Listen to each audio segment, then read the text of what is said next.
Federal Judge Nathan Reynolds stood in a shadowy Chicago alley, blood streaming from his split lip, wrists raw from handcuffs that had just been removed. Two stunned police officers faced him, the same ones who had mistaken him for a car thief minutes earlier. Their radios crackled with urgent orders to release him, but their eyes burned with hatred. This wasn't over, just the beginning of a brutal fight Nathan never wanted. One officer snarled a vile slur, promising retribution, unaware of the camera recording in Nathan's pocket, capturing a moment that would ignite chaos across the city. Nathan Reynolds gripped the leather steering wheel of his silver Mercedes, the engine purring as he navigated the potholed streets of Chicago's South Side. At 42, he carried the weight of a federal judge's authority with the same quiet confidence he developed growing up in these rough neighborhoods. His tailored charcoal suit fit his broad frame perfectly, a silk tie knotted precisely against his throat. He was running late for a deposition on a high-stakes corporate fraud case, his mind churning with legal strategies, dates, and statutes. The dashboard clock glowed 7:32 p.m., the sky darkening above the jagged city skyline. Streetlights flickered on, casting long shadows over corner stores and chain-link fences. The evening air hung thick with the scent of fried food and exhaust. He adjusted his rearview mirror, catching a glimpse of his own dark eyes, sharp and focused despite the long day. His phone buzzed on the passenger seat, a text from his wife Alicia flashing across the screen. "Don't forget Jordan's game tomorrow." He smiled faintly, picturing his 12-year-old son on the basketball court, all determination and awkward limbs. Then he saw it, a sudden flash of red and blue lights in his mirror, pulling his attention back to the present. A police cruiser loomed behind him, lights spinning. Nathan's stomach tightened, not from fear but from a bone-deep familiarity. He'd seen this script before, lived it, judged it from the bench. He exhaled slowly, flicked on his blinker, and eased the Mercedes to the curb with the precision of a man who knew every move mattered. The cruiser stopped hard, tires crunching on gravel. Two officers stepped out, silhouettes stark against the flashing lights. Derek Sullivan, tall and thick with a graying buzzcut, adjusted his belt with the swagger of an old-school cop. Tyler Wilson, younger, leaner, with a jaw set like concrete, followed a step behind, his hand resting on his holster, fingers twitching. Both white, both radiating the kind of authority that didn't bend. Nathan kept his hands visible on the wheel, his breath steady as they approached. Sullivan tapped the window with his knuckles, the sound echoing in the quiet car. Nathan rolled it down, letting the cool night air slip in. "Evening, officers," Nathan said, his voice low, firm, and clipped with the polish of courtroom years. "Is there a problem?" Sullivan leaned in, his breath sour with coffee, eyes narrowing as they swept over Nathan's suit, the Mercedes leather interior, the gleam of his watch. A smirk tugged at his lip, thin and cruel. "Nice ride," he drawled, letting the words hang like an accusation. "You in a hurry somewhere?" Wilson circled to the passenger side, peering through the glass, his flashlight beam slicing across the seats. Nathan kept his gaze on Sullivan, unwavering. "I'm heading to a work meeting. Did I break any laws?" Sullivan's smirk widened, his head tilting as if Nathan had just told a bad joke. "Work meeting, huh? In a car like this?" He paused, his tone hardening. "Step out for me." It wasn't a request but a command, laced with something ugly Nathan recognized instantly. He'd heard it in hundreds of testimonies, seen it in the faces of men who'd sat across from him in court. "I've got registration and insurance," Nathan said, reaching slowly for the glove box, his movements deliberate. "That should clear this up." Sullivan's hand shot to his gun, a reflex. "I said step out. Out. Now." The last word landed like a slap, sharp and deliberate, stripping away Nathan's suit, his title, his years of grinding to the top. Nathan froze, his fingers hovering over the latch, jaw tightening. He'd been here before, 16 and walking home from the corner store, 20 and driving his mother's beat-up Toyota. But now at 42, a federal judge, it still followed him. He pulled back, unbuckled his seatbelt, and opened the door, stepping onto the pavement. His polished shoes clicked against the asphalt, the sound swallowed by the hum of the cruiser's engine. Sullivan grabbed his arm, yanking him forward with a force that made his shoulder pop, then spun him around, slamming him chest first against the Mercedes hood. Metal bit into Nathan's ribs, the air rushing from his lungs in a grunt. Pain flared as Sullivan's elbow dug into his spine, pinning him down. "You think you're slick," Sullivan hissed, his voice a low growl against Nathan's ear. "Driving this fancy thing around here. Where'd you get it?" Blood roared in Nathan's ears, but he kept his tone even, controlled. "It's mine. Registration's in the glove box. Check it." Wilson snorted, already rummaging through the passenger side, tossing papers onto the seat with a carelessness that made Nathan's fists clench. "Yeah, we'll see about that," Wilson muttered, flipping through the insurance card, then chucking it aside like trash. "Lots of thieves got paperwork these days." Sullivan's hands roamed Nathan's body, patting him down with a roughness that was more punishment than procedure. His palm cracked against Nathan's cheek, splitting his lip. A hot trickle of blood spilled down his chin. "Oops," Sullivan said, chuckling, the sound grating like sandpaper. "Guess you shouldn't squirm." Nathan bit back a retort, his mind racing. He'd seen this play out in court, knew the lies they'd spin, resisting, suspicious behavior, probable cause. But he wasn't some scared kid anymore. His left hand pressed against the hood slid toward his pocket, fingers brushing the edge of his phone. He tapped the screen blindly, starting the camera. The faint were masked by the night's ambient noise. Wilson emerged from the car empty-handed, his flashlight beam swinging wild. "Nothing," he said, voice thick with disappointment. Sullivan stepped back, jerking Nathan upright by the collar. "Well, ain't that a shame? Guess we'll just have to take you in anyway. Can't be too careful with types like you."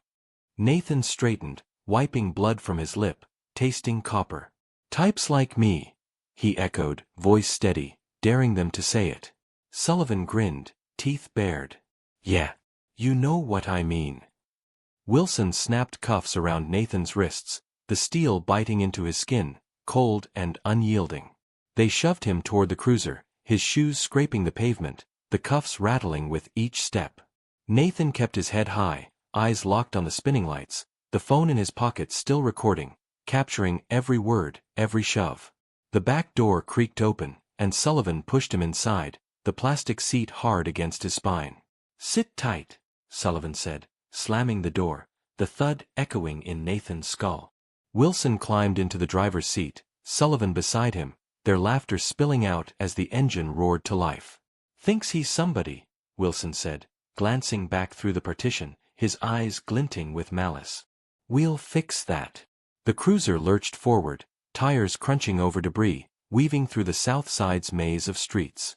Nathan sat still, his wrists throbbing, blood drying sticky on his chin. He'd been late for a deposition, now he was late for something else, survival.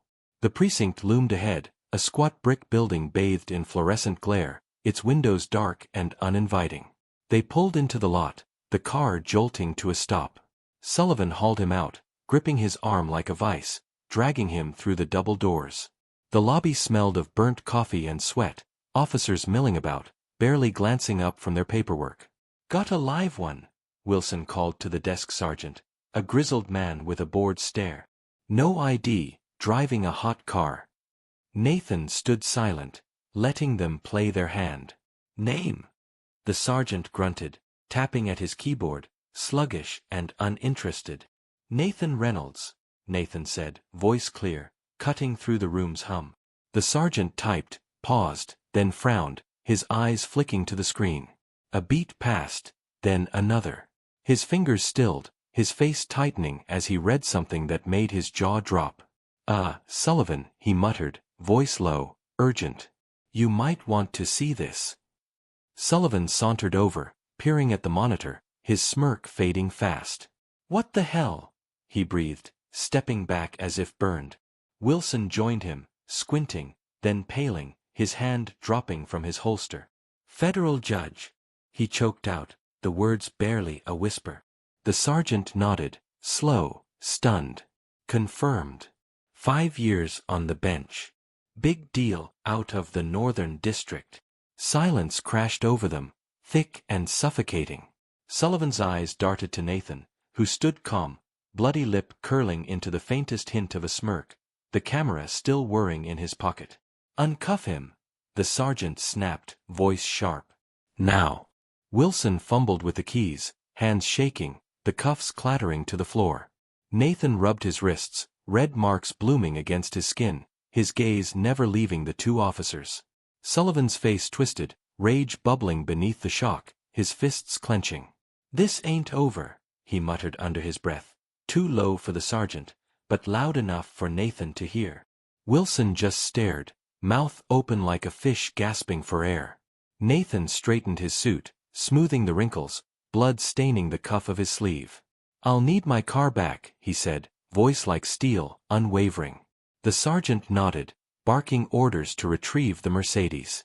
Sullivan and Wilson stood frozen, humiliated, their power stripped in front of their own precinct.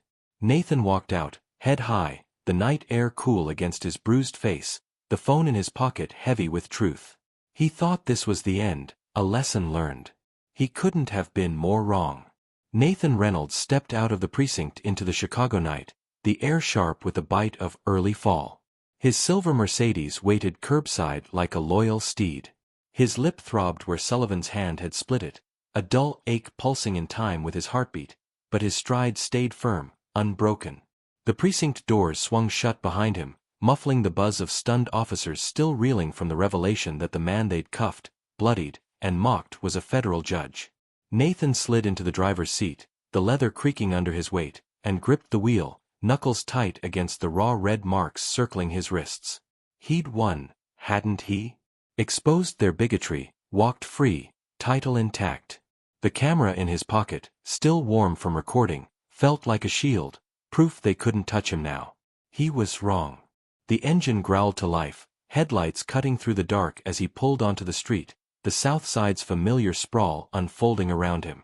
His mind churned, replaying Sullivan's muttered threat, "This ain't over," and Wilson's fish-mouthed shock. They'd underestimated him, assumed a black man in a nice car couldn't be anything but a thief. Nathan smirked, wiping dried blood from his chin, tasting the irony. He'd faced worse growing up here, stop and frisks, batons to the ribs, slurs spat from passing cruisers. But now, at 42, he sat on the bench wielding gavels, not taking punches. Or so he thought. He drove home, the city's pulse steady around him, unaware that the war had only just begun. By morning, Nathan was back in his element, striding through the federal courthouse downtown, a monolith of glass and steel overlooking Lake Michigan. His office smelled of polished wood and old books, a sanctuary of justice he'd carved out over years of relentless work. He adjusted his robe, the black fabric crisp against his frame, and settled at his desk, a stack of briefs waiting. His phone buzzed, Alicia's voice crackling through, warm but edged with worry. "You okay after last night?" Jordan keeps asking. Nathan exhaled, softening. "I'm fine, love. Just a bruise. Tell him I'll be at his game."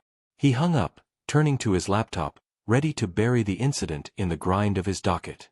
Then the email pinged, a news alert from a local tabloid notorious for scandal, judge caught in stolen car scandal. Nathan's stomach dropped, a cold fist twisting in his gut. He clicked the link, the screen flaring with a grainy photo of him, bloodied, pinned against his Mercedes, captioned with lies. Federal Judge Nathan Reynolds detained in suspected auto theft ring. Sources say he resisted arrest, raising questions about his fitness for the bench. His breath caught, rage simmering as he scrolled. The source was anonymous, but the details reeked of Sullivan and Wilson, the car's make, the stop's location, twisted into a narrative that painted him as a crook in a robe. He slammed the laptop shut, the sound echoing in the quiet room. They hadn't just let him go, they'd struck back, venom dripping from every word. Nathan paced, his polished shoes thudding against the hardwood, mind racing.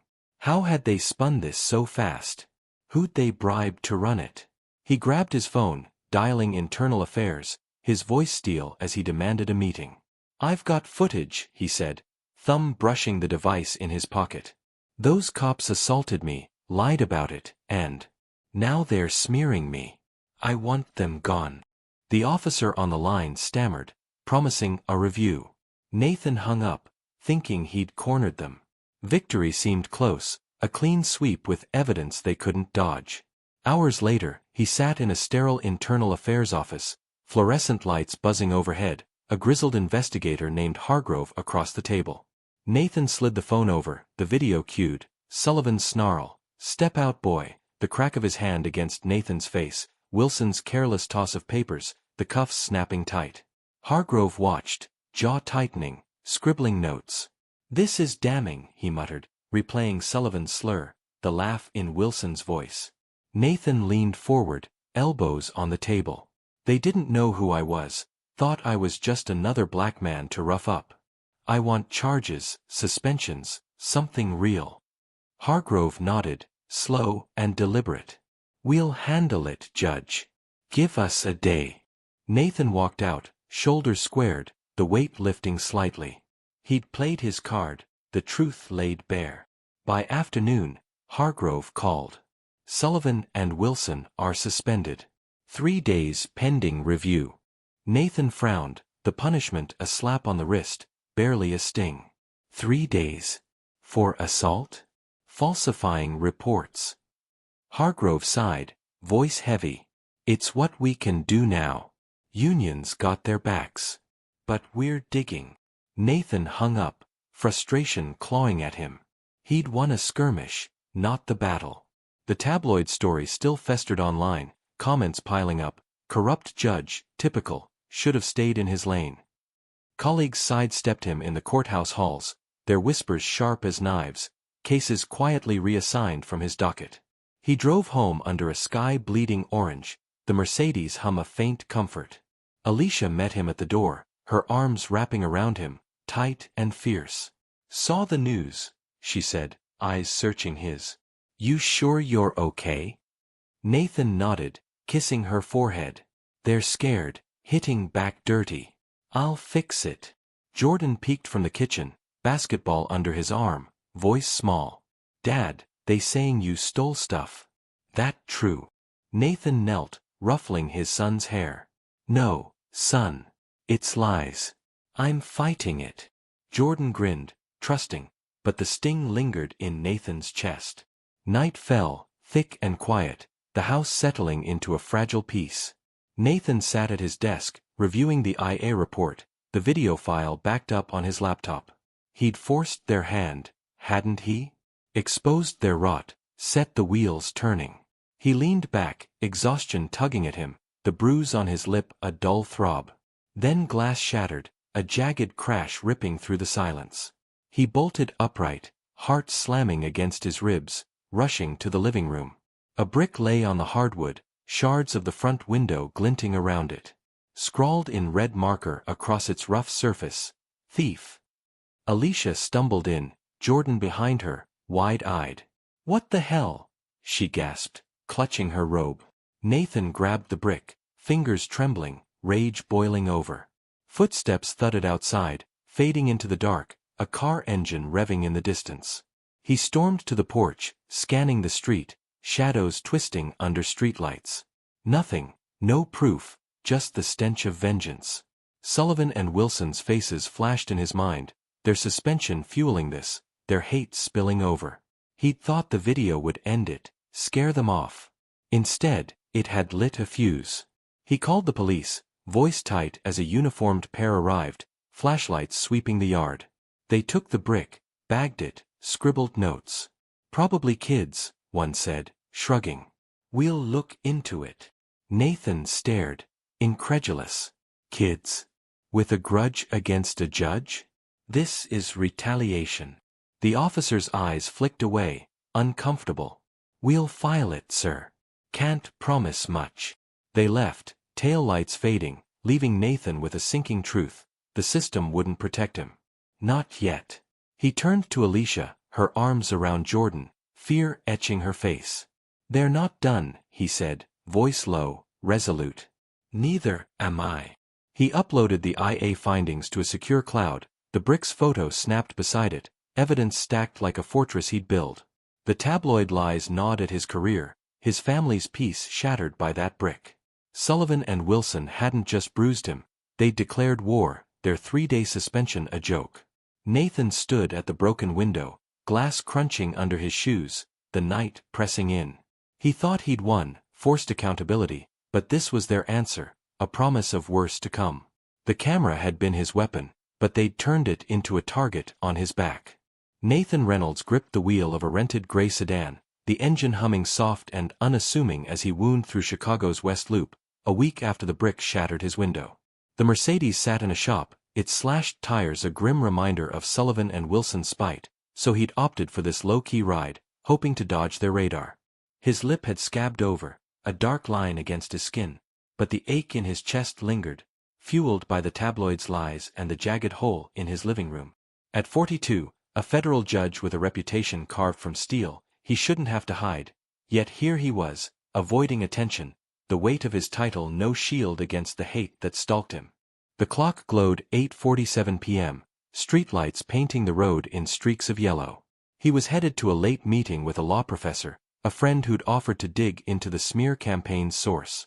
Nathan adjusted the rearview mirror, catching his own reflection, eyes sharp, jaw tight, a man braced for battle. Alicia and Jordan were safe at her sister's place up north, a precaution after the brick. He told them it was temporary, but the lie tasted bitter. His phone rested in his pocket, camera app one tap away, a habit now, like breathing. The city thrummed around him, oblivious to the storm brewing in his wake. Then it came again, red and blue lights flashing in the mirror. Nathan's pulse spiked, not from surprise but from a raw, simmering rage. He signaled, pulling to the curb with the same deliberate calm, hands at 10 and 2, the sedan's tires whispering against asphalt. The cruiser stopped hard behind him, doors popping open. Derek Sullivan and Tyler Wilson emerged, silhouettes sharp against the spinning lights, their suspension clearly a sham. Sullivan's broad frame loomed larger this time, his graying buzz cut glinting under the glow, while Wilson's lean figure moved with a predator's grace, hand already on his gun. Nathan kept his window up, waiting, breath steady. Sullivan pounded the glass with his fist, the thud rattling the frame. "Roll it down. Now," he barked, voice thick with menace. Nathan complied, the cool night air rushing in, his tone flat. "Officers, I'm driving legally. What's the issue?" Sullivan's eyes narrowed, raking over the sedan, the cheap rental clashing with Nathan's tailored suit. "Erratic driving," he snapped, the lie dripping from his lips. "Swerving all over. Step out." Wilson circled to the passenger side, flashlight beams slicing through the dark, his smirk visible even from the corner of Nathan's eye. "I wasn't swerving," Nathan said, voice like iron, reaching for his rental papers. "Here's my documentation." Sullivan's hand shot to his holster, drawing his pistol in a fluid, menacing arc. "I set out. Now." The gun's barrel gleamed, aimed at Nathan's chest, a death threat wrapped in protocol. Wilson followed suit, weapon up, his voice a snarl. "You armed? Move slow, or you're done." Nathan froze, heart hammering, the air electric with danger. He'd faced guns before, but not like this, not with two cops itching to pull the trigger, their hate a palpable force. He slid his left hand to his pocket, tapping the phone to record, the feint were his lifeline. "I'm complying," he said, loud enough for the mic, unbuckling and stepping out, hands raised. The pavement was cold under his shoes, the sedan's door creaking shut behind him. Sullivan lunged, grabbing Nathan's collar, yanking him forward against the car. "Hands on the hood," he roared, slamming Nathan chest first into the metal. It dug into his ribs, breath exploding out in a grunt. Wilson circled, gun steady, barking. "Hands where I can see them. You're packing, I know it." Nathan spread his palms flat, blood roaring in his ears, the phone still rolling. Sullivan holstered his gun, but his fist came next, cracking across Nathan's cheekbone with a sickening crunch. Pain flared white-hot, his vision blurring as blood gushed from the split skin, warm and sticky down his face. "That's for mouthing off," Sullivan growled, stepping back, fists clenched. Wilson didn't wait, his pistol whipping across Nathan's temple, the steel biting deep, a second wave of agony crashing through him. Nathan staggered, knees buckling, but caught himself against the hood, blood pooling on the gray paint, a stark red smear under the streetlights. "You think you're untouchable?" Wilson hissed, grabbing Nathan's arm, twisting it back. Sullivan joined in, snapping cuffs around his wrists, the steel tighter than last time, cutting into his flesh. "We know who you are now, Judge," Sullivan spat, the word a mockery. "Think that tape scared us? You're nothing." They dragged him toward the cruiser, his shoes scraping, legs wobbly from the blows, blood dripping onto his shirt, staining the white collar crimson, his head pounding like a drum. He kept silent, letting the camera catch every snarl, every lie. A figure moved in the shadows across the street, a young woman with a phone raised, filming, her eyes wide with shock. Nathan saw her through the haze, a flicker of hope. She tapped her screen, the video streaming live, a silent witness to their brutality. Sullivan shoved him into the cruiser's back seat, the plastic hard against his bruised ribs, the door slamming with a final thud. Wilson took the wheel, Sullivan beside him, their laughter sharp and jagged. "Second's the charm," Wilson said, glancing back, eyes glinting. "Nobody's buying your sob story now." The cruiser peeled out, tires screeching, weaving through traffic toward the precinct. Nathan sat slumped, blood trickling down his jaw, the cuffs biting deeper with every jolt, his cheekbone throbbing, a fracture pulsing under the skin, but his mind stayed razor-sharp. They'd gone too far this time, guns drawn, blows landed, all on camera. The precinct loomed ahead, its brick facade glowing under fluorescent lights, a fortress of their power. They hauled him out, dragging him through the doors, his feet stumbling but head high, blood painting a trail on the tile. Inside, the lobby buzzed, officers glancing up, then away, avoiding the mess. Sullivan shoved him toward the desk sergeant, a different man this time, younger, with a nervous tic. Erratic driving, resisting, Sullivan barked, dropping the rental papers. "Book him." Nathan stood silent, blood dripping onto the counter, his gaze locked on the sergeant. Then a voice cut through, sharp and furious. "What the hell is this?" Captain Elena Ramirez stormed in, her uniform crisp, eyes blazing as she took in Nathan's battered face, the cuffs, the smug cops. She stopped short, recognition flashing across her face. "Reynolds. Again." Her voice dropped, deadly calm. "You two idiots did this." Sullivan straightened, defiant. He swerved, resisted. "Had to subdue him." Ramirez's gaze flicked to Nathan, then back, her jaw tightening. "Subdue a federal judge with guns and fists?" Wilson shifted uneasily, his smirk fading. "We didn't know," he muttered, a lie so thin it cracked. Ramirez snatched the papers, scanning them, then threw them down. "You're suspended. Now, out of my sight." Sullivan's face darkened, fists balling, but he stepped back, Wilson following, their glares burning holes into Nathan. Ramirez turned to the sergeant. "Uncuff him. Get him cleaned up." The steel fell away, Nathan rubbing his wrists, blood crusting his hands. Ramirez faced him, voice low. "I'm sorry, Judge. This shouldn't have happened." Nathan nodded, wiping his face, the sting sharp. "Twice now," he said, voice hoarse. "They're not stopping." She sighed. "Heavy. I'll handle it. Go home."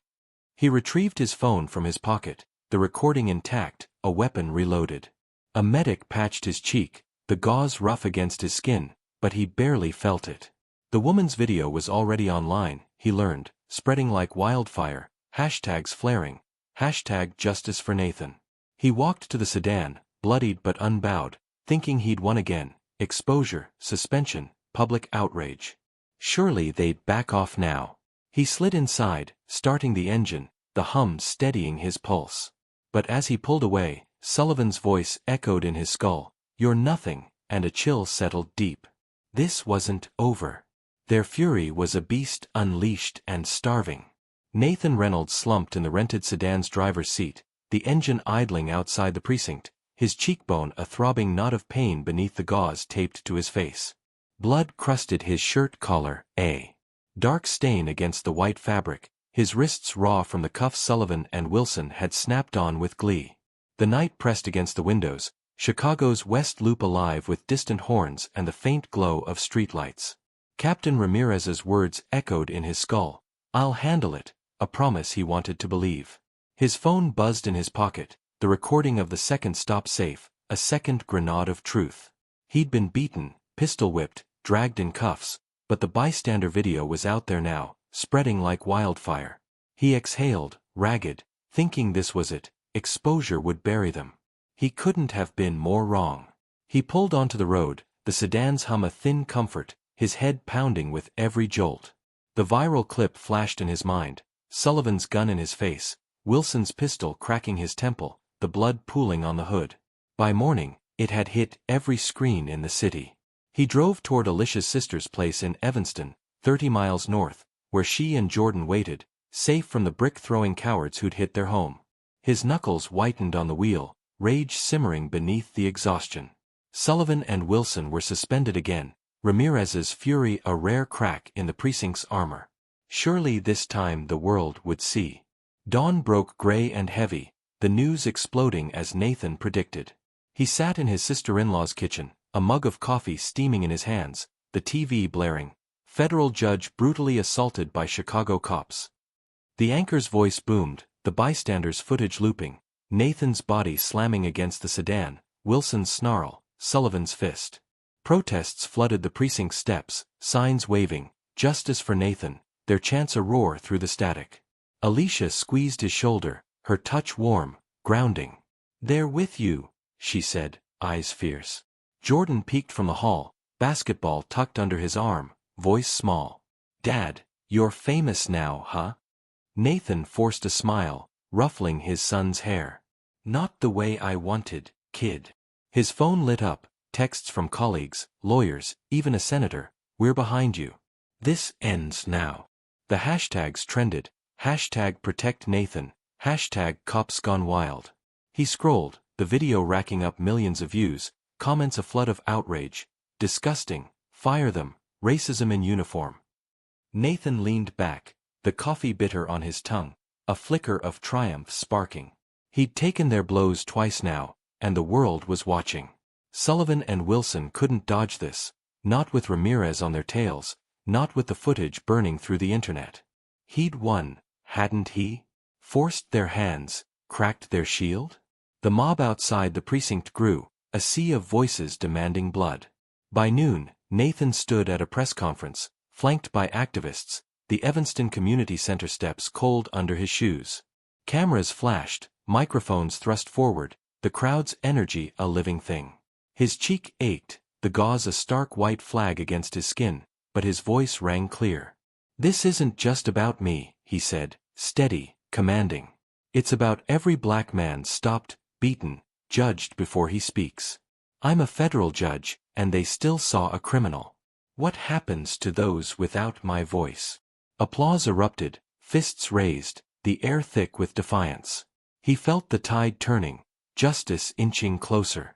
Then night fell, and the tide turned back, vicious and unstoppable.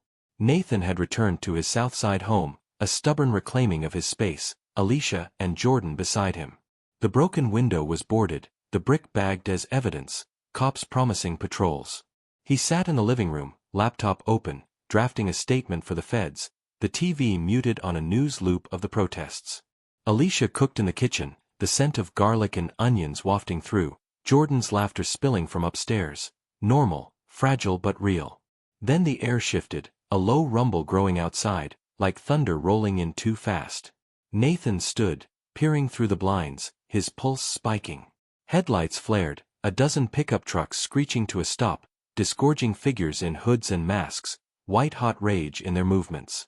A bottle flew, shattering against the porch, flames erupting in a whoosh of heat. "Firebomb!" Nathan yelled, lunging for Alicia as she stumbled from the kitchen, eyes wide. Jordan's scream cut through the chaos. "Dad!" Nathan bolted upstairs, smoke already curling under the door, grabbing his son and dragging him down, Alicia behind. The iron mob chanted, "Judge Thief," their voices a guttural howl, glass smashing as more Molotovs hit. He shoved Alicia and Jordan toward the back door, flames licking the walls, the heat searing his skin. "Go!" he roared. coughing as smoke clawed his lungs. They burst into the yard, the night air a shock of cold, the house blazing behind them. Neighbors screamed, phones raised, filming the inferno. Nathan turned, spotting a figure in the mob unmasked for a split second.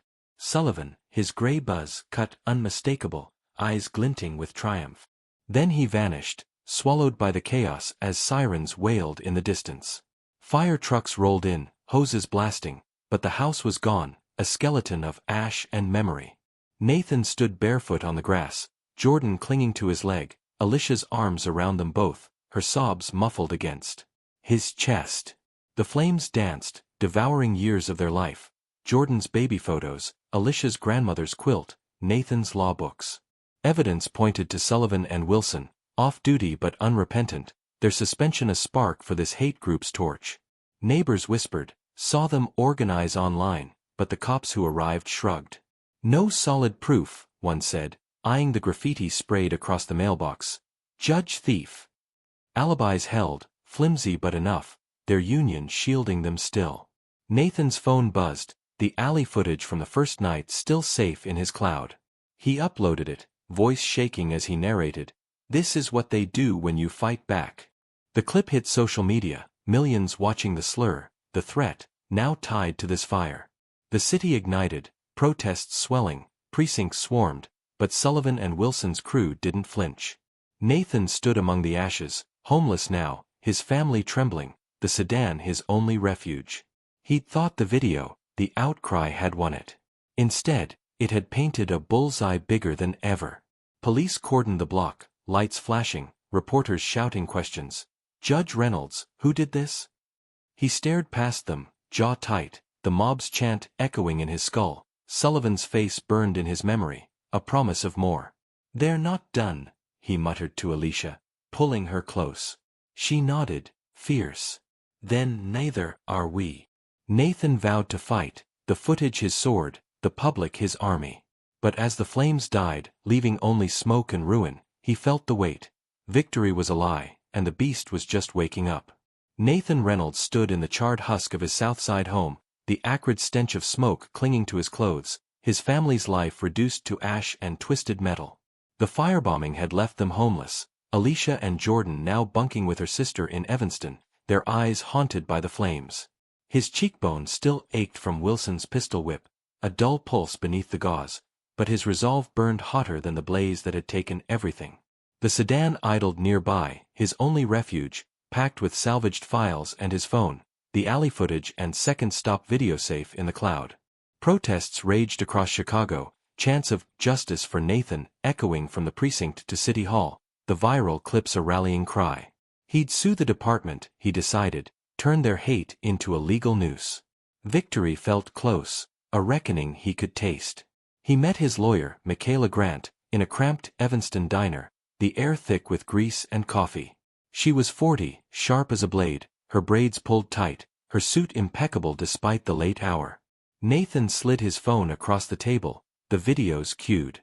"This is it," he said, voice low, steady. "First stop, second stop, the fire. Sullivan and Wilson orchestrated it all." Michaela watched, her jaw tightening as Sullivan's slur rang out, as Wilson's gun cracked his skull, as the mob's chants roared in the background. "We've got them," she said, eyes glinting. "Assault, falsification, incitement. I'll bury the department." Nathan nodded, leaning back, the diner's hum a faint shield against the chaos outside. Michaela filed the suit the next day, a federal claim against the Chicago PD, excessive force, racial profiling, and conspiracy to destroy his home. Evidence stacked high, the alley recording, the bystanders clip, neighbor testimonies linking Sullivan and Wilson to the mob's online chatter. Nathan moved into a motel off I-94, a drab box with peeling wallpaper and a flickering TV, keeping Alicia and Jordan North safe. He met witnesses there, their voices trembling as they recounted hooded figures, pickup trucks, Sullivan's silhouette in the firelight. "They bragged on social media," one said, showing screenshots. "Said they'd teach the judge a lesson." Nathan's fists clenched, the motel's thin walls no match for his fury. The trial hit fast, a packed courtroom downtown, the air thick with tension. Nathan sat beside Michaela, his suit crisp despite the motel's grime, his face a mask of calm resolve. Jurors filed in, a mix of ages and races, their eyes darting from him to the defense table, where Sullivan and Wilson's lawyer, a slick man named Paul Decker, adjusted his tie. The department brass loomed in the back, Captain Ramirez among them, her expression unreadable. Michaela stood, opening with fire. This is about a system that protects its own, even when they beat a black man bloody, burn his home, and call it justice. She played the videos, the alley slur booming, the pistol whip drawing gasps, the fire's roar silencing the room. Nathan testified, voice steady, recounting the stops, the blows, the brick, the blaze. "I'm a federal judge," he said, meeting the jurors' eyes. They didn't care. To them, I was just another target. Cross-examination came hard, Decker probing. "Did you provoke them, Judge?" "Raise your voice." Nathan didn't flinch. "I complied. They attacked anyway." Jurors nodded, some scribbling, others glaring at the empty chairs where Sullivan and Wilson should have sat, absent on sick leave. Michaela called witnesses, the bystander, neighbors, an IT analyst tracing hate posts to precinct IPs. The case tightened like a vice around the department's throat. Days bled into a week, the courtroom a battlefield. Nathan felt the shift, jurors leaning forward, their faces hardening with each clip, each lie exposed. Michaela rested her case, confident, whispering, "We've got this." Decker stood, slow and smug, his voice smooth as oil. "The defense calls no witnesses," he said, pausing for effect, "but we have evidence." Nathan frowned, a chill creeping up his spine. Decker clicked a remote, a screen flaring to life with grainy footage. Nathan in his Mercedes, planting a bag of white powder under the seat, glancing around, then driving off. Gasps ripped through the room, jurors recoiling, Michaela's pen clattering to the table. "What the hell is this?" Nathan hissed, lunging forward, but Michaela grabbed his arm, eyes wide. "That's not me," he said, voice rising, raw. "It's fake." The courtroom buzzed, jurors whispering, their trust wavering. Decker turned, smirking. This shows Judge Reynolds staging his own persecution for sympathy. He's no victim, he's a fraud. Nathan's heart slammed against his ribs, blood roaring in his ears. He'd never touched drugs, never staged a damn thing. The timestamp matched the first stop, the angle impossibly clean, his face clear as day. Michaela objected. "This is fabricated. No chain of custody." The judge, a stern woman named Hargrove, frowned, peering at the screen. "Overruled. I'll allow it." Nathan sat stunned, the room tilting, his victory slipping like sand through his fingers. Michaela scrambled, demanding forensic analysis, but Decker waved a report, authenticated by CPD techs. The lie landed like a punch, jurors' eyes narrowing, doubt creeping in. Nathan traced it in his mind, frantic. The precinct had access to his car after the first stop, Wilson's rummaging, Sullivan's connections. He leaned to Michaela, whispering, "They framed me. Check the techs." She nodded, rushing a recess, digging into personnel files. Hours later, she found it. Officer Tim Voigt, a precinct IT grunt, Wilson's cousin, flagged for evidence tampering years back. Back in court, Michaela pounced, calling Voigt mid-trial. He squirmed on the stand, a wiry man with nervous hands, stammering under her questions. "Did you alter that video?" she pressed, voice like a whip. "No," he lied, sweat beading on his brow. She flashed his record, his family ties, the jury's eyes sharpening. "You're under oath," she said, low, lethal. Voigt cracked, mumbling, "They paid me. Wilson said it would stick." The room erupted, gasps and murmurs, jurors sitting up, Decker paling. Nathan exhaled, relief flooding him. Michaela turned to Hargrove. "Move to strike the video. It's a forgery." The judge nodded, gavel cracking. "Stricken. Proceed." Closing arguments hit hard, Michaela's voice soaring. "They beat him, burned his home, framed him. This isn't justice. It's war."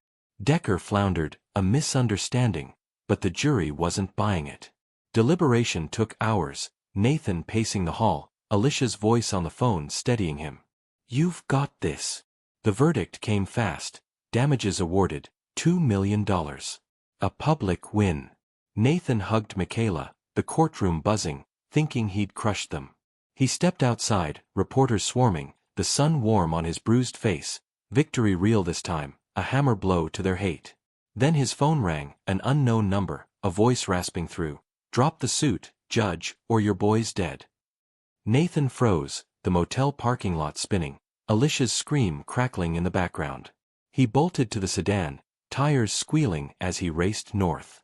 At Evanston, the house was trashed, Alicia bound, gagged, Jordan gone. A note pinned to her shirt, "Wilson's brother says hi." Nathan tore it free, heart shattering, the voice on the line laughing. "Warehouse on Ashland. Come alone." The courtroom wind dissolved, a cruel mirage. Sullivan and Wilson's crew had struck back, not with fists, but with his son's life, a knife to his soul. He grabbed a kitchen blade, shoving it in his belt, the sedan roaring toward Ashland Avenue, mind racing. Jordan's face flashed, his laugh, his trust. The legal victory meant nothing now, ashes in his mouth.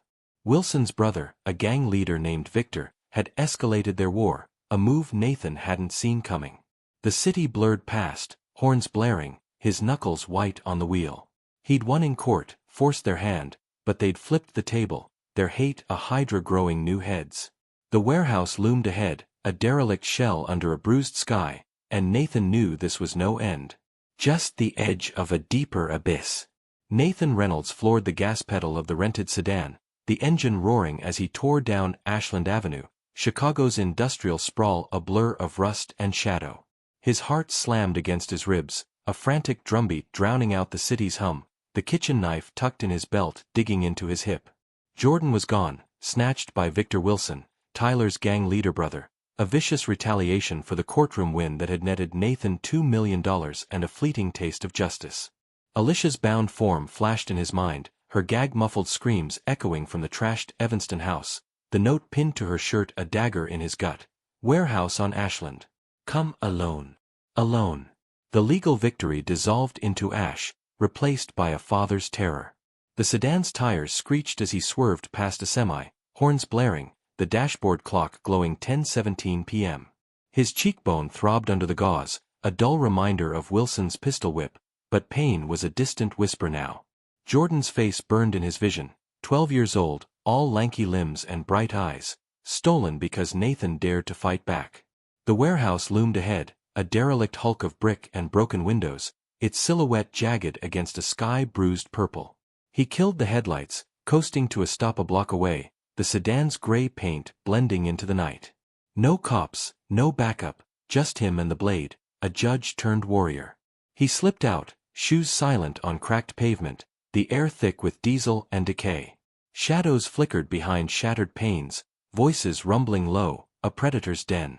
Nathan crept closer, pulse hammering, peering through a gap in the wall. Jordan sat in the center, bound to a chair, duct tape across his mouth, his basketball jersey torn at the shoulder, bruises blooming on his arms.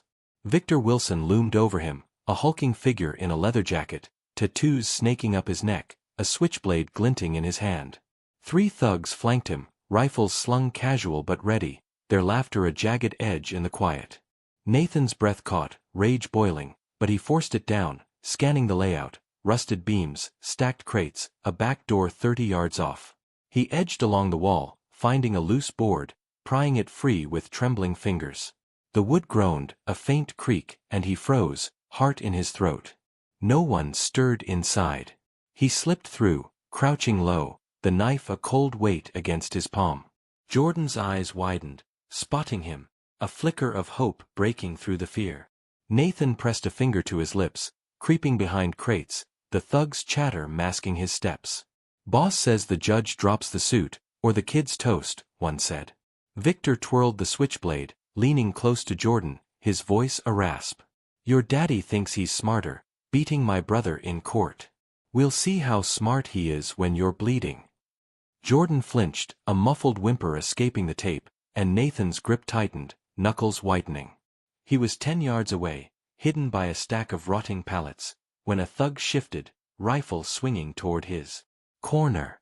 Nathan ducked, breath held, the barrel passing inches overhead. The man grunted, turning back, oblivious. Nathan exhaled, slow and shaky, inching closer. 5 yards now, the knife ready. He needed a distraction. His free hand brushed a rusted wrench on the floor, heavy and cold. He hefted it, aiming for a pile of metal drums across the room, and lobbed it hard. The clang exploded, a deafening crash. The thugs spun, rifles up. What the hell? Victor barked, blade pausing mid-twirl. Nathan bolted, a shadow among shadows, reaching Jordan as the gang scattered toward the noise. He sliced the ropes, tape peeling with a rip, whispering, "Stay quiet, son." Jordan nodded, eyes wet, clinging to him as Nathan pulled him behind a crate. The trap sprang too fast. Victor whirled, spotting the empty chair, his roar cutting through the chaos. "He's here!" Footsteps pounded, rifles cocking, and Nathan shoved Jordan toward the back door, knife up. A thug lunged, a wiry man with a scarred lip, rifle swinging. Nathan's arm slashed upward, the blade tearing through the man's forearm. Blood sprayed, hot and slick, the rifle clattering as the thug howled, stumbling back. Jordan ran, small frame darting through the dark, Nathan behind, shielding him. Victor charged, switchblade flashing, aiming for Nathan's ribs. Nathan twisted, the blade grazing his side, a shallow sting, and swung the wrench he'd grabbed mid-flight. It cracked against Victor's jaw, a wet crunch, teeth flying as the gang leader staggered, spitting blood. "Go!" Nathan yelled, pushing Jordan through the door. The night air was a shock of cold freedom. They sprinted, the sedan a gray beacon 50 yards off. But headlights flared behind, a black SUV roaring from the warehouse's flank. Sullivan leaned from the driver's seat, his gray buzz cut glinting, a pistol barking, shots that grazed Nathan's arm, a hot line of pain searing his bicep. "Keep running!"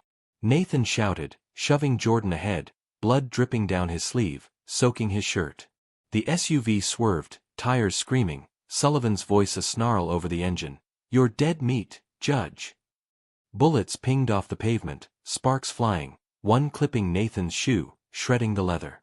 He stumbled, catching himself, Jordan's hand in his, dragging him toward the sedan.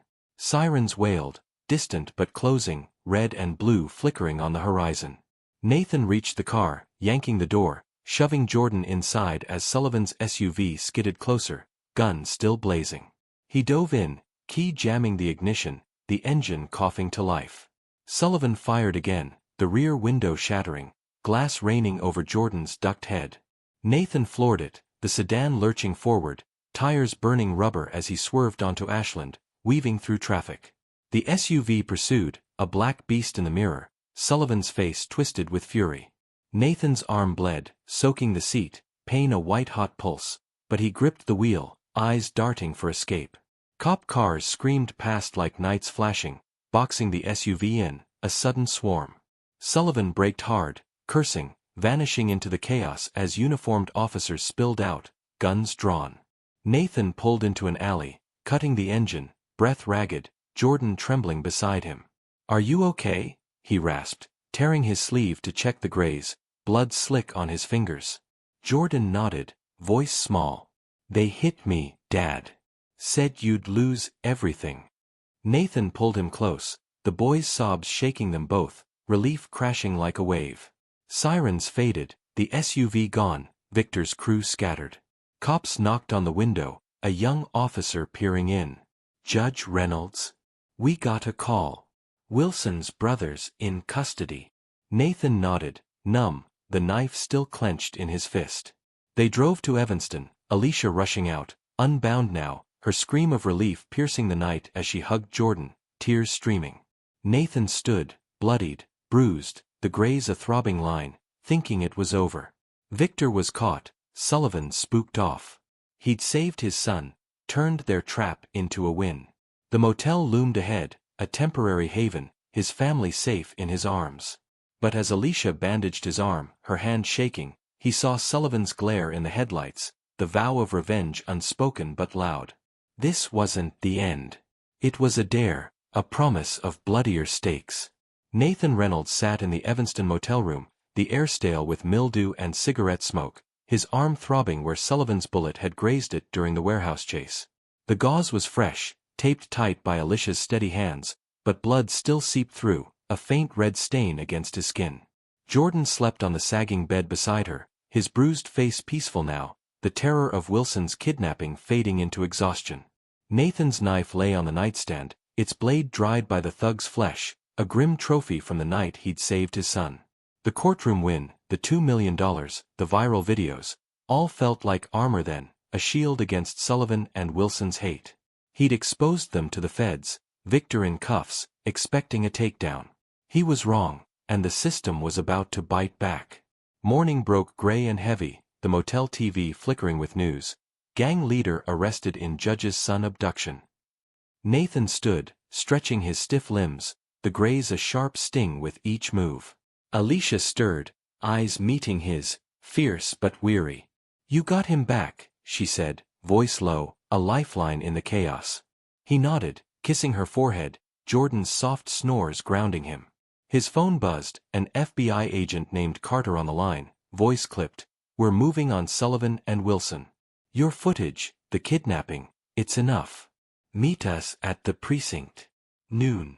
Nathan exhaled, relief flickering. The feds would end this, strip their badges, lock them away. He'd won, hadn't he?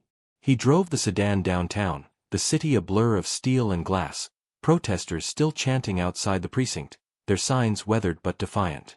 Carter met him in a side room, a tall man with a buzz cut and a no-nonsense stare, flanked by two suits. "Victor's talking," Carter said, sliding a file across the table. "Links Sullivan to the firebombing, Wilson to the fake video. We're raiding their homes today." Nathan scanned the pages, Victor's confession scrolled in black ink. "Sullivan paid me to torch it. Wilson wanted the kid." His fists clenched, the paper crumpling. "Take them down," he said, voice steel.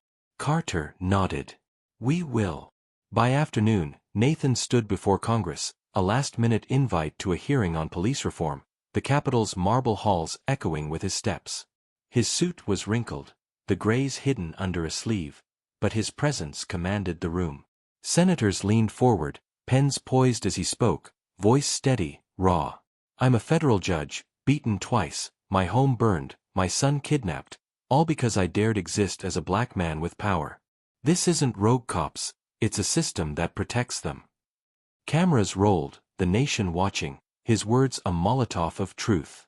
Applause erupted, lawmakers nodding, a bill drafted in his name.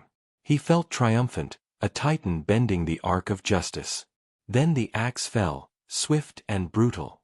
Back at the motel, his phone rang, Michaela's voice crackling, urgent. "Nathan, get to your office now."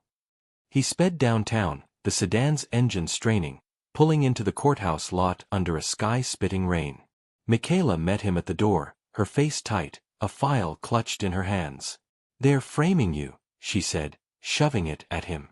Pages spilled, photos of cash stacks in his desk, a forged memo claiming he'd bribed a witness in the fraud case he'd been late for that first night. "CPD planted it," she said, voice low, furious. "Ramirez signed off." Nathan's stomach dropped, a cold void swallowing his triumph. He stormed to his office, the door ajar, papers strewn across the floor, the drawer gaping open, $100 bills spilling out, crisp and damning, a setup so blatant it screamed desperation. His robe hung limp on the rack, a symbol of trust now tainted. "Ramirez," he muttered, incredulous, the captain's apology from the second stop ringing hollow. Michaela paced. "Union pressure. They're circling wagons, sacrificing you to save Sullivan and Wilson." He grabbed his laptop, checking security logs. Voight, the tech who'd faked the video, had accessed the building last night, time-stamped at 3 a.m. The news hit like a freight train, Judge Reynolds suspended amid bribery scandal. His allies vanished, colleagues dodging his calls, the courthouse a ghost town when he walked its halls. Protesters wavered, some peeling off, confused, the hashtag Reynolds fraud trending beside hashtag justice for Nathan. Alicia called, voice breaking, "They're saying you're dirty." Jordan's scared. Nathan gripped the phone. It's a lie. I'll fix it. He hung up, rage boiling, the motel's thin walls closing in. Sullivan smirked from hiding. He knew it, pulling strings through the union, Ramirez his puppet. He met Carter at a diner off the loop, rain streaking the windows, the Fed's face grim. This complicates things, Carter said, sipping coffee. Bribery muddies your case. We're still raiding, but the department's stonewalling. Nathan slid a USB across the table. I recorded Ramirez last month praising my integrity. Compare it to this new tune. Carter pocketed it, nodding. We'll dig. Stay low. Nathan drove back, the sedan's wipers slashing through the downpour, his mind racing. He'd briefed Congress, exposed the rot, and they'd turned it against him, a black judge too loud, too strong. Night fell, Nathan holed up in the motel, Jordan curled against Alicia, the TV muted on a loop of his downfall. He drafted a statement, fingers flying over his laptop, uploading it to social media, framed again. CPD's desperate. Here's the truth. He attached the alley clip, the fire footage, a photo of the cache captioned, planted. It spread, millions watching, some rallying back, others sneering. He stood at the window, rain drumming the glass, thinking he'd fight this, expose Ramirez. Then his phone buzzed, a text from an unknown number, check your office cam. He logged in, heart racing as the feed loaded, Voight slipping out at dawn, a shadow snatching the USB from his desk, the Ramirez recording gone. Nathan slammed the laptop shut, the room spinning, betrayal a knife in his spine. Ramirez had played him, the union's claws deeper than he'd imagined. Sullivan and Wilson's badges were stripped that day, feds raiding their homes, but this frame-up kept them free, untouchable. His judgeship hung by a thread, suspension a public execution, his family's safety a fraying rope. He'd thought the feds, the win, the spotlight had broken their grip. Instead, the system bared its teeth, a beast he'd underestimated, its jaws snapping shut. Alicia touched his arm. What now? He stared into the dark, voice low. I find a way. He grabbed his phone, the alley footage still his ace, the kidnapping a raw wound. The motel's neon buzzed outside, casting green flickers on the wall, a reminder of his fragility. Sullivan's smirk loomed in his mind, Wilson's brother a pawn in their game, Ramirez the turncoat pulling levers. He'd won in court, saved Jordan, briefed Congress, but this was war on a new front, the system itself his enemy. The rain pounded harder, a relentless drum mirroring the storm in his chest. He'd record again, fight smarter, but the beast was awake, and its next bite would be deeper. Nathan Reynolds hunched over the motel desk, the dim lamp casting jagged shadows across the room, his laptop screen glowing with the exposé that refused to die. Framed again. CPD's desperate. Here's the truth. The alley footage looped silently, Sullivan's slur a muted snarl, the firebombing a flicker of ruin, the planted cache a stark accusation. His arm ached where Sullivan's bullet had grazed it, the bandage stiff with dried blood, a reminder of the warehouse chase that saved Jordan. Alicia and Jordan were in protective custody now, a safe house north of Chicago, their absence a hollow ache in his chest.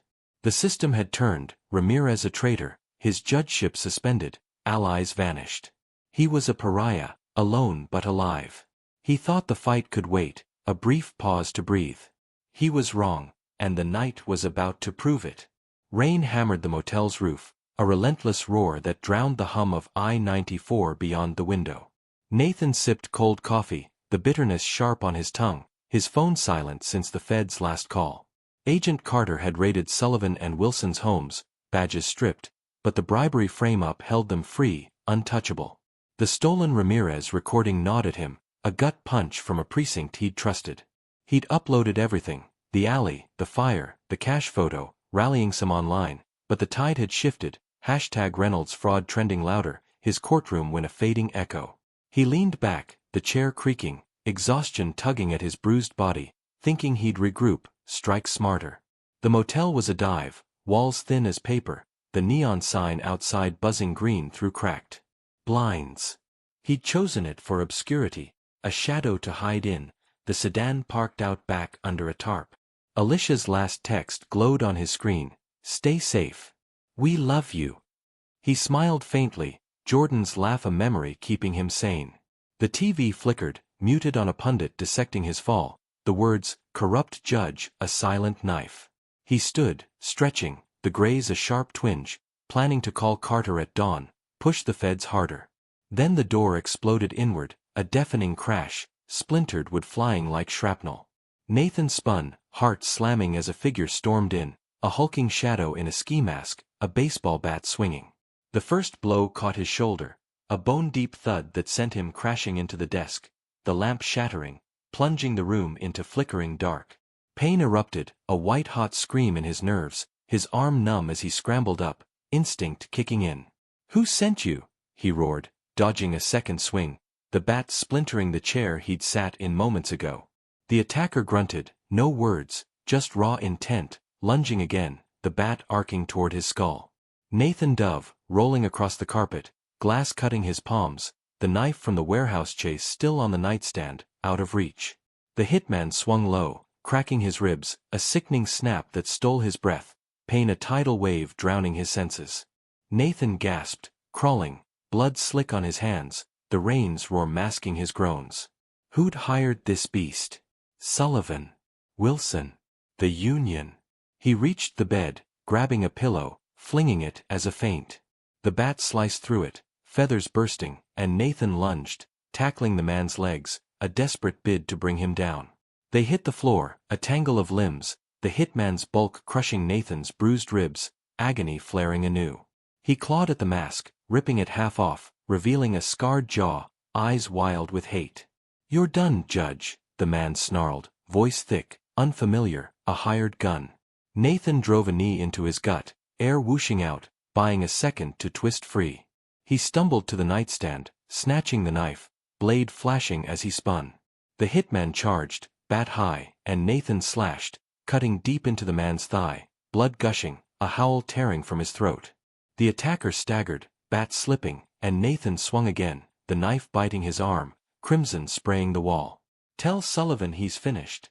Nathan spat, voice ragged, shoving the man back.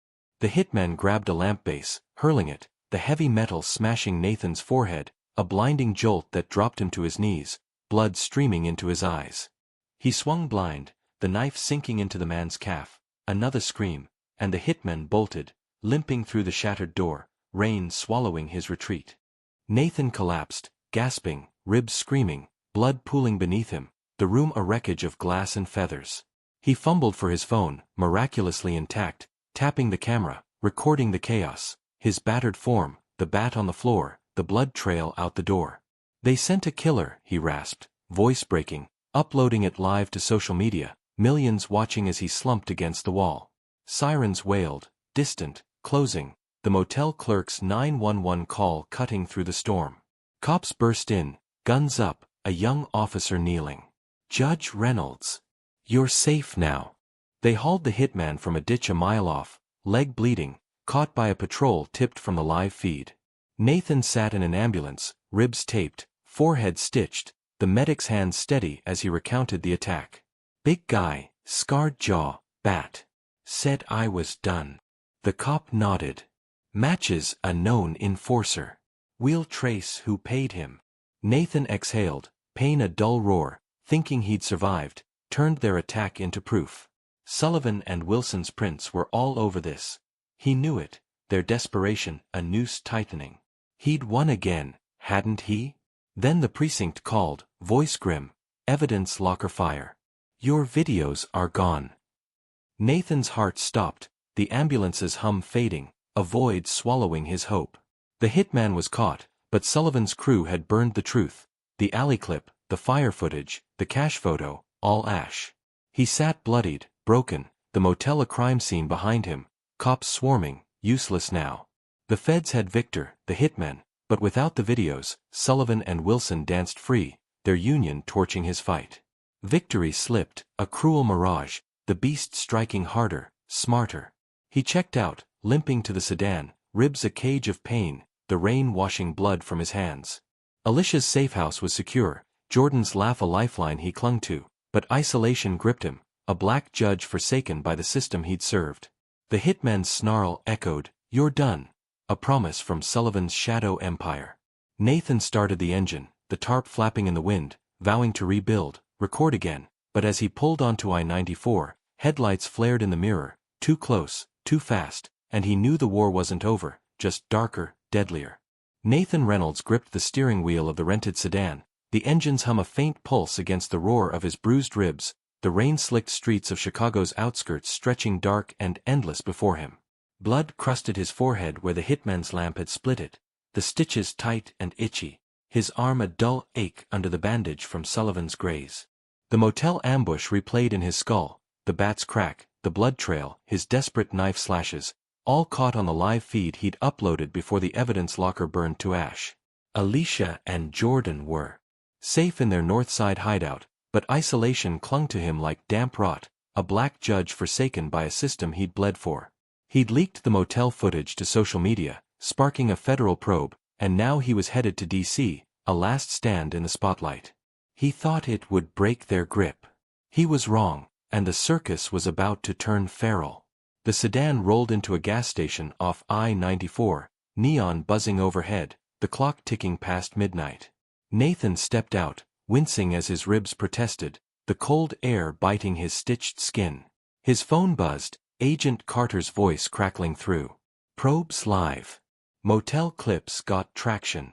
Senate wants you back tomorrow, 10 a.m. Nathan nodded to the empty lot. I'm on my way. He fueled up, the pump's click steadying his pulse, then drove east, the highway a ribbon of black under a sky heavy with clouds. The nation had seen him battered, defiant, a judge fighting off a killer, and pundits hailed him, hero judge takes on corruption. Protests swelled coast to coast, his name a rallying cry. Victory loomed, a beacon in the dark. He reached D.C. by dawn, the Capitol's dome glowing against a slate-gray sky, checking into a nondescript hotel off Pennsylvania Avenue. His suit was wrinkled, stained with motel blood, but he ironed it stiff, the grays hidden under a sleeve, ribs taped tight. At 10, he stood before the Senate again, cameras rolling, the chamber packed with lawmakers, aides, press. His voice rang clear, raw with truth. They beat me, burned my home, kidnapped my son, sent a hitman, framed me twice. I'm a federal judge, and they saw a black man to crush. This isn't rogue cops, it's a machine that chews up anyone who dares speak. Senators scribbled, some nodding, others stone-faced, the air electric with his defiance. The room erupted, applause crashing like waves, a bill bearing his name, Reynolds Act, pushed to the floor, promising reform, accountability. Nathan stood tall, ribs screaming, the spotlight a shield he'd forged. TV screens blazed his face nationwide, Judge Reynolds takes a stand. Protests surged in Chicago, New York, L.A., signs waving his bloodied image. He left the chamber, reporters swarming. Will this end police brutality, Judge? He paused, voice steady. It's a start. Carter met him outside, a rare grin cracking his face. Probes digging deep. Sullivan and Wilson are sweating. Nathan exhaled, thinking he'd turned the tide, the nation his army. The beast had other plans. Back at the hotel, he showered, the hot water stinging his stitches, ribs a cage of pain. His phone lit up, social media alive with support. Reynolds is a legend. Cops can't hide now. He smiled faintly, a flicker of hope, crashing on the bed, exhaustion pulling him under. Sleep came hard, dreamless, until a distant boom jolted him awake. The clock glowing 3:42 a.m. sirens wailed close, too close, and he stumbled to the window, peering through blinds. Red and blue lights flooded the street, SWAT vans rolling in, a chaos he knew too well. His gut twisted, a premonition of ruin. The door burst open, a battering ram splintering wood, black-clad figures storming in, rifles up. Hands where we see them! Nathan froze, palms raised, ribs screaming as he stood, the motel ambush flashing back. What is this? He barked, voice hoarse. But a helmeted figure shoved him against the wall, cuffs snapping tight, steel biting his wrists again. Nathan Reynolds, you're under arrest, a gruff voice said. Inciting violence, public endangerment. Cameras flashed outside, live feeds catching every shove, tear gas canisters rolling in, a staged crisis unfolding on national TV. He stumbled into the night, SWAT dragging him to a van, the hotel a war zone, reporters shouting, "Judge arrested." The feed cut to a breaking story, hostage crisis in Chicago, blamed on Reynolds's incitement. Nathan's heart sank, a setup so bold it defied reason. Sullivan and Wilson, cornered, had flipped the script, staging a fake standoff, masked men, fake captives claiming his Senate speech sparked it. The van lurched, D.C.'s streets blurring past, his mind racing. Who'd they bribed? How deep did this go? He saw it then, a senator's aide on social media. Reynolds's rhetoric breeds chaos, a planted seed blooming fast. At the precinct, a squat federal building, they shoved him into a cell, the steel door clanging shut, his ribs a furnace of pain. "I want my lawyer," he said, voice steady, but the guard smirked. "You'll wait." The TV blared outside, pundits spinning, Reynolds's heroics a front for anarchy. Protesters clashed in Chicago, tear gas blooming. The narrative twisting, his fight had unleashed riots. Nathan sat, cuffs cutting, blood seeping through his shirt, the motel clip still viral but drowned by this lie. Sullivan and Wilson's gambit shone clear, discredit him, bury the probe, turn his stand into their shield. Carter stormed in hours later, face dark. "This is insane. They've got a senator, Hargrove, in their pocket. Killed the probe." Nathan leaned against the bars, ribs throbbing. "Staged it all, didn't they?" Carter nodded. "Hostages freed, no evidence, just noise. Hargrove's pushing suspension of your bill." Nathan's fists clenched, the cell's chill seeping into his bones. He'd testified, rallied millions, survived a hitman, only to be framed as a villain, live on air. The nation roared, some for him, others against, but the beast had teeth. Sullivan's smirk loomed in his mind, Wilson's crew untouchable, the system a maze of traps. He paced, 3 steps wide, the cell a coffin of concrete, hope fading like smoke. Alicia's voice echoed, "Stay safe," a promise he couldn't keep. The SWAT raid played on loop, tear gas choking him on screen, a martyr in cuffs. He thought the spotlight would save him, force justice. Instead, it had painted a target, the media circus a noose tightening. Carter slipped him a burner phone. "Feds are fighting, but it's slow. Hang on." Nathan clutched it, a lifeline, the sedan miles away, his family a distant ache. The beast had struck smarter, crueler, and he sat battered, waiting for the next blow. Nathan Reynolds sat on the cold steel bench of his D.C. cell, the concrete walls pressing in, the faint hum of fluorescent lights buzzing overhead like a swarm of flies. His ribs ached, a deep grinding pain from the hitman's bat, the stitches on his forehead tight and swollen, blood crusting his shirt from the SWAT raid that had framed him as a chaos agent.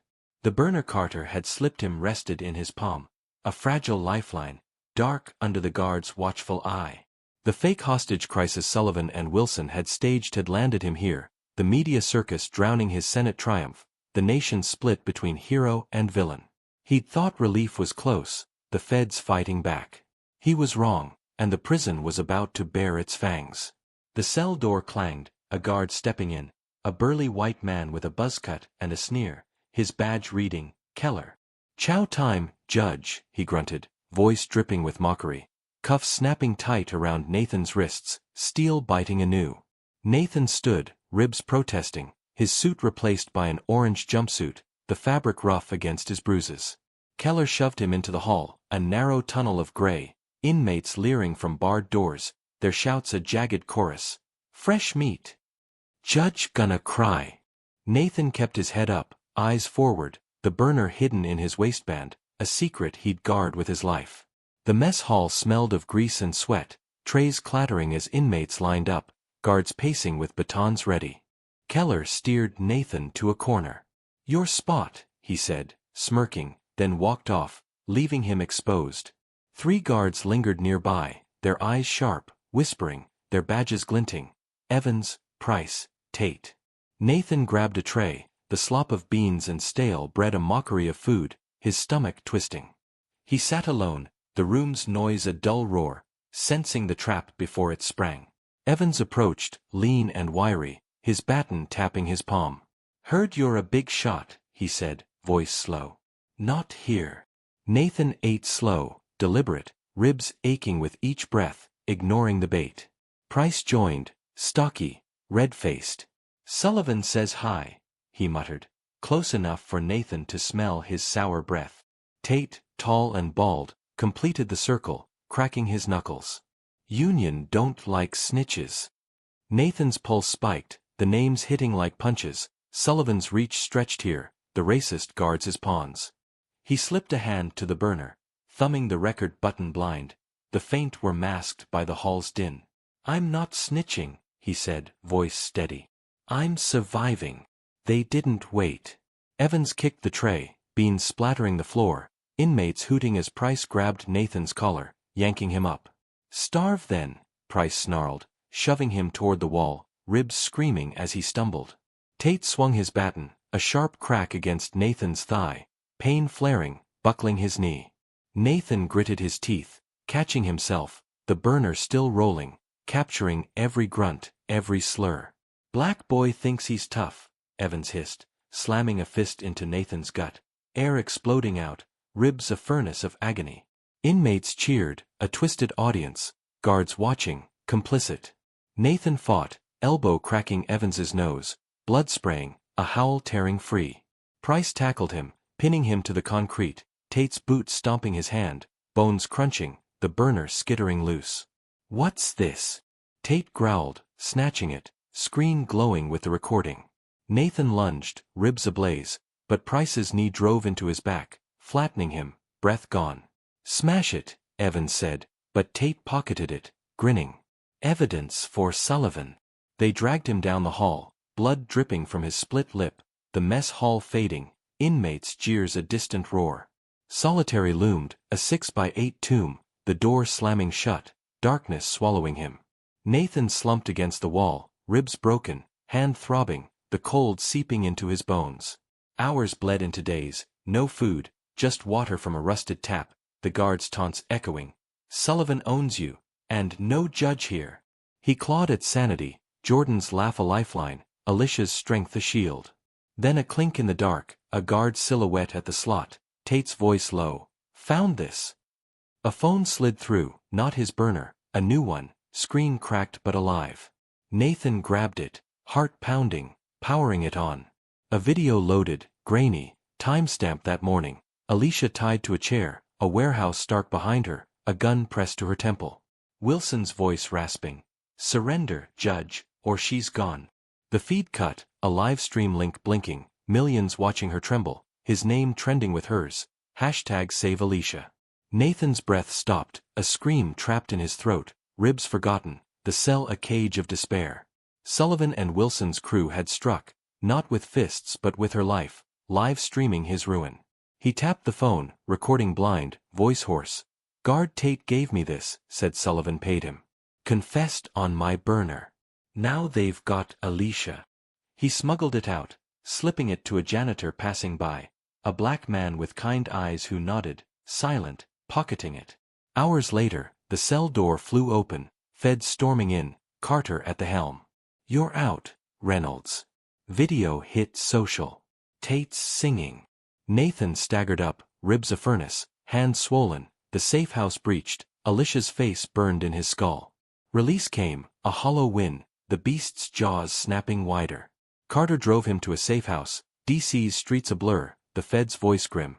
Tate flipped, named Sullivan, Union Cash. Probe's back, but Alicia's gone. Nathan clutched the car door, ribs screaming. Where? Carter shook his head. Warehouse. No trace yet. Live streams live. They want you broken. Nathan stared out, rain streaking the glass, the nation watching his wife's terror, his fight a public execution. He'd beaten the guards, got the confession, thought he'd turned it. Now Alicia's life hung, a noose he couldn't cut, Sullivan's smirk a ghost in the dark, the war a nightmare unending. Nathan Reynolds gripped the stolen pistol, its weight cold and unfamiliar in his swollen hand, the sedan's engine roaring as he sped toward the derelict factory on Chicago's south side. His ribs screamed with every jolt, broken from the prison guard's batons, the stitches on his forehead tight and leaking blood from the hitman's blow. Alicia's face burned in his mind, tied to a chair, a gun to her temple, Wilson's voice rasping through the live stream that millions watched. "Surrender, Judge, or she's gone." Carter had sprung him from DC's cell, Tate's confession reigniting the feds, but Alicia's kidnapping shattered his release, a racial vendetta from Sullivan and Wilson's crew that turned his fight into a death match. He thought he could wait, let the feds strike. He was wrong, and this was his last shot. The factory loomed under a bruised sky, a crumbling shell of brick and rusted steel, windows shattered like broken teeth.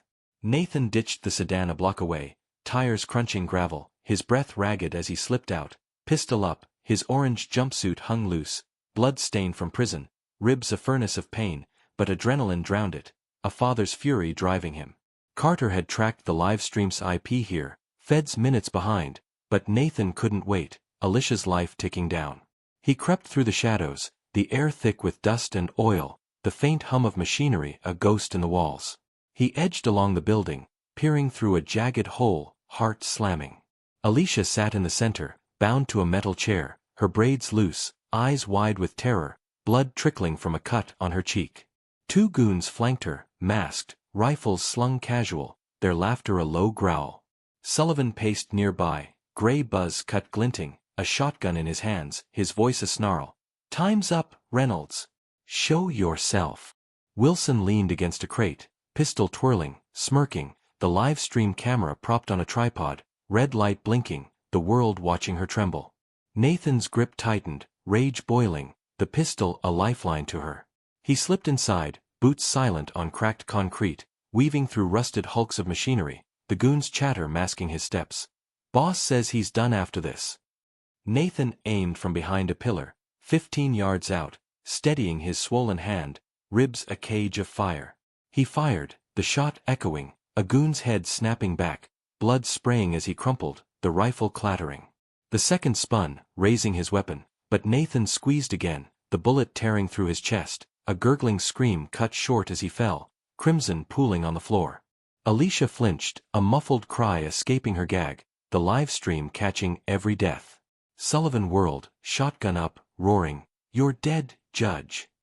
Wilson dove behind a crate, pistol barking, bullets ricocheting off steel, sparks flying. Nathan ducked, rolling behind a conveyor belt, ribs exploding in pain, blood dripping from his stitches, soaking his jumpsuit.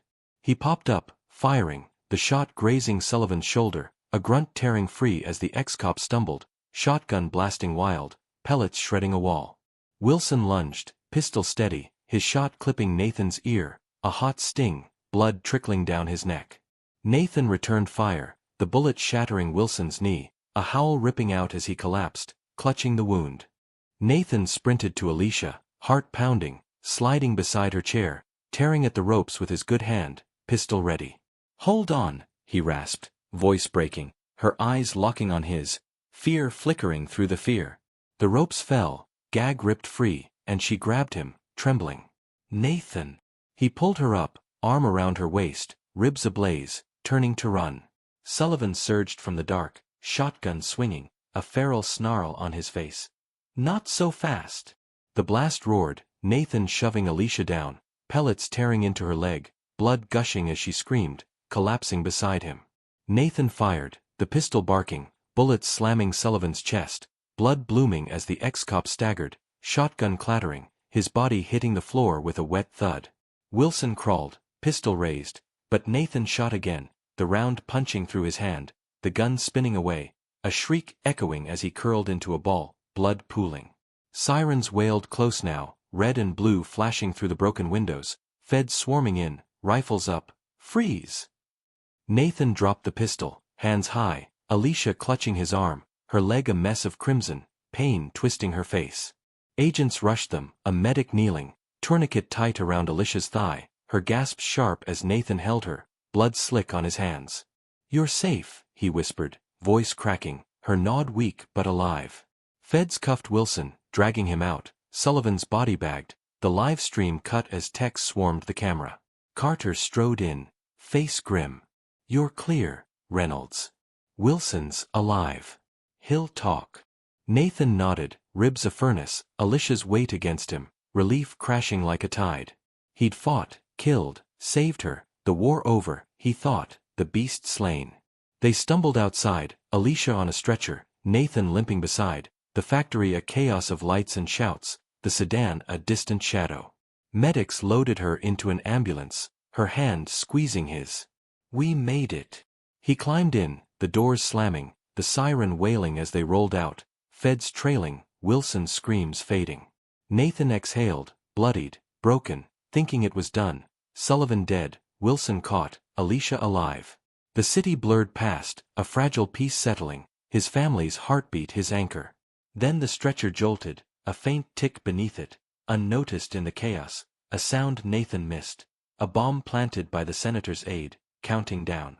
He leaned back, ribs throbbing, Alicia's breath steadying, the medic's voice a drone. "She'll be okay." Nathan closed his eyes, the fight draining out, the pistol's weight a ghost in his hand. He'd stormed their lair, faced their guns, turned their trap into a grave. The feds had them, justice clawing closer, or so he believed. The ambulance hummed, a lifeline through the night, his mind replaying Sullivan's snarl, Wilson's smirk, the blood on his hands. Victory tasted real, a hard-won gasp, but the tick beneath grew louder, a shadow he couldn't see, the beast's final claw poised to strike. Nathan Reynolds sat in the back of the ambulance, the siren's wail cutting through Chicago's night, Alicia's hand trembling in his as the stretcher jostled beneath her. His ribs burned, a jagged ache from broken bones, blood crusted his forehead from the hitman's blow, and his swollen hand throbbed where the prison guard had stomped it. Alicia's leg was a mess of bandages, the tourniquet tight from Sullivan's shotgun blast, her breath shallow but steady, her eyes locked on his with a fierce trust. The medic hovered, checking vitals, the factory fading in the rearview, a tomb for Sullivan's corpse and Wilson's broken body. Nathan exhaled, relief washing over him, the pistol's weight gone, feds swarming the scene, justice clawing closer. He'd fought, killed, saved her, thinking it was over. Then the tick beneath the stretcher grew loud, a bomb's whisper he'd missed, and everything flipped. The ambulance rolled through the south side, street lights flickering, the city a blur of shadow and neon. Nathan leaned back, ribs screaming, Alicia's grip grounding him, the medic's voice a drone. "She's stable, Judge."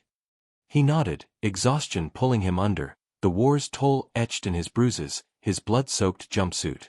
Sullivan was dead, Wilson cuffed, the live stream cut, millions no longer watching Alicia's terror. He'd stormed their lair, turned their trap into a grave, feds closing in, a victory carved from desperation. The tick sharpened, a metallic pulse, and Nathan's eyes snapped open, too late. The world erupted in fire, the explosion ripping through the ambulance, a deafening roar, the vehicle lifting off the pavement, flipping midair, a fireball swallowing metal and glass. Flames burst outward, lighting the block, windows shattering in nearby tenements, screams piercing the night as debris rained down. Nathan flung himself over Alicia, shielding her, the blast hurling them through the side, pavement rushing up, his body slamming hard, ribs cracking anew, breath gone. The ambulance crashed, a twisted husk, the medic's body flung lifeless, flames licking the wreckage, sirens drowned by the inferno's howl. Nathan lay sprawled, blood pooling beneath him, Alicia beside, her leg bleeding fresh, her scream cut short as she blacked out.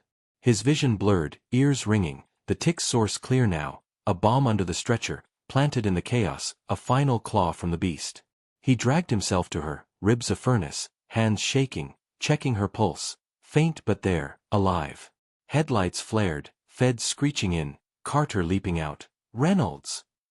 Nathan waved him off, coughing blood. "She's hurt. Get her out." Medics swarmed, lifting Alicia, rushing her to a second rig, Nathan stumbling after. The factory's victory a cruel lie, the nation mourned, TVs blaring. Judge Reynolds, wife killed in bombing, the wreckage looping, protests erupting coast to coast, Chicago streets a sea of rage, justice for Nathan, now a funeral dirge. Carter stood by the smoldering husk, face grim. Senator Hargrove's aide planted it. Wilson's talking, ties it to Sullivan's crew. Nathan wasn't there to hear, presumed ash, the world believing the beast had won. But the twist unfolded, a secret he'd rigged in the dark, a final play born from desperation. Hours before the factory, Nathan had slipped Carter a decoy plan, a whispered lie in the safe house. "If I don't make it, Stage it big. He'd swapped the sedan for a double, a burned-out shell from a chop shop, wired with his last recording, the alley clip, the fire, the hitmen, Tate's confession, all backed up on a hidden drive. The ambulance was the bait, a gamble he'd taken knowing Sullivan's reach stretched to D.C., the senator's aide a shadow puppeteer. He'd leapt clear with Alicia, a split-second dive as the bomb ticked its last, rolling into a ditch, feds staged to scoop them, the world none the wiser. They hid in Canada, a cabin north of Toronto, snow blanketing the pines, Alicia's leg in a cast, her breath steady beside him on a creaky cot. Nathan sat, ribs taped, hands splinted, the TV muted on a news loop, Reynolds's death sparks reform. His face was gone, presumed ash, but his voice lived, the decoy recording leaked from the wreck.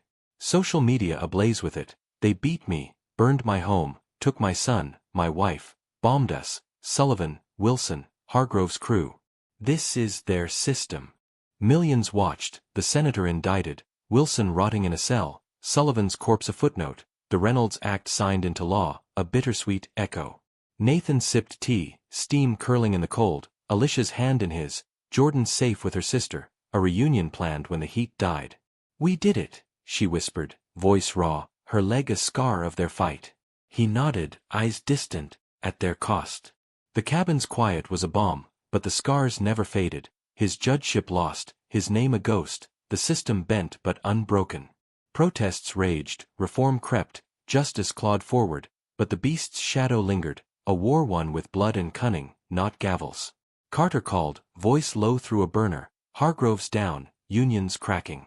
"You're clear, but stay dead."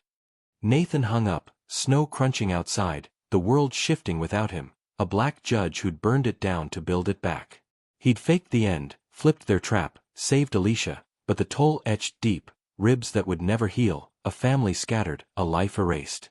The TV flickered, a pundit praising Reynolds's legacy, unaware he watched, alive, a shadow who'd outsmarted the beast, justice a bitter taste on his tongue. The saga of Nathan Reynolds unveils profound lessons about resilience, systemic racism, and the cost of justice. First, it shows that courage can thrive under relentless pressure. Nathan, a black federal judge, faced brutal assaults, a burned home, a kidnapped son, and a framed downfall, yet fought back with cunning and grit, proving one voice can challenge a corrupt machine. His journey teaches that standing firm even when isolated can spark change, though it demands sacrifice, his career, safety, and nearly his family. Second, it exposes the depth of institutional betrayal, from Sullivan and Wilson's racist violence to Ramirez's treachery and the union's cover-ups. The system shielded its own, bending truth to crush a man who dared defy it. This reveals how racism isn't just personal but woven into power structures, requiring more than individual wins to dismantle. Third, it underscores the power of evidence and strategy. Nathan's recordings turned assaults into weapons, his staged death a masterstroke, showing that outsmarting oppressors demands both proof and guile. Finally, it warns of justice's bittersweet price. The Reynolds Act passed, reform crept forward, but Nathan lost his identity, living as a ghost. A reminder that victories against such odds leave scars that never fully heal. His story urges us to question how far one must go to bend a broken system and what's left when the fight's done. Let's reflect together. Did Nathan pay too high a price for justice, or was his sacrifice the only way to win? Drop number 1 in the comments if you think he gave too much, or number 2 if his fight was worth it. Hit that like button if his story stirred you, subscribe to catch more tales of defiance, and share if you believe truth can topple giants. Thanks for joining this journey, and may you find strength to face your own battles.